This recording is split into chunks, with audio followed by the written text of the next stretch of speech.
मराठी साहित्य मंदिर हॉल मुंबई या ठिकाणी विविध कार्यक्रमांचं आयोजन करण्यात आलं आहे।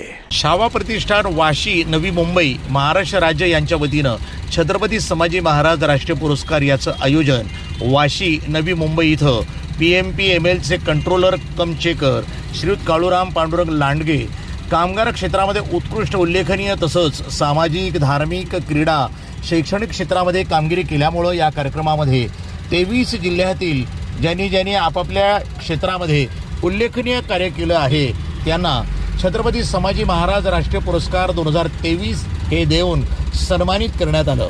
या कार्यक्रमात प्रमुख पाहुणे माननीय आमदार संदीपजी नाईक, युवा नेते माननीय वैभवजी नाईक, नरवीर सुभेदार तानाजी मालुसरे यांचे वंशज सुभेदार माननीय कुणाल मालुसरे, पद्मश्री पुरस्कार विजेते माननीय मुरलीकांत पेटकर, IGI PS यश मिश्रा, API विजय व्ही रावसाहेब, किम योंग हो ग्रँड मास्टर साऊथ कोरिया, प्रसिद्ध अभिनेते माननीय संभाजी माने, प्रसिद्ध अभिनेते माननीय बलराज माने यांच्या प्रमुख उपस्थितीमध्ये श्रीयुत काळूराम लांडगे यांना छत्रपती संभाजी महाराज राष्ट्रीय पुरस्कार यानं आणि सन्मानचिन्ह तसंच प्रशस्तीपत्र देऊन गौरवण्यात आलं आहे।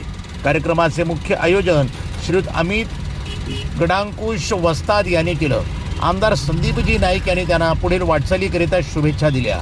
श्रीयुत काळूराम लांडगे यांना आतापर्यंत जिल्हास्तरीय राज्यस्तरीय राष्ट्रीय स्तरावर अनेक पुरस्कार मिळाले आहेत। श्रीयुत काळूराम लांडगे हे सध्या PMPMLचे अध्यक्ष आणि व्यवस्थापकीय संचालक माननीय डॉक्टर संजय कोलते साहेब, सहव्यवस्थापकीय संचालक माननीय नरेंद्र नार्वेकर साहेब, मुख्य कार्यकारी अधिकारी प्रज्ञा पवार पोद्दार मॅडम, वाहतूक व्यवस्थापक माननीय सतीश गव्हाणे साहेब, कामगार आणि जनसंपर्क अधिकारी माननीय सतीश गाटे साहेब, पिंपरी मुख्यालय क्रमांक 2चे प्रमुख तसंच नेहरू नगर डेपोचे आगार व्यवस्थापक श्रीयुत भास्कर दहातोंडे साहेब, भोसरी डेपोचे पालक अधिकारी श्रीयुत विश्वनाथ कानडे साहेब, भोसरी डेपोचे आगार प्रमुख श्रीयुत विजयकुमार मदगे साहेब यांच्या मार्गदर्शनाखाली काम करत आहेत। NTV news Marathi.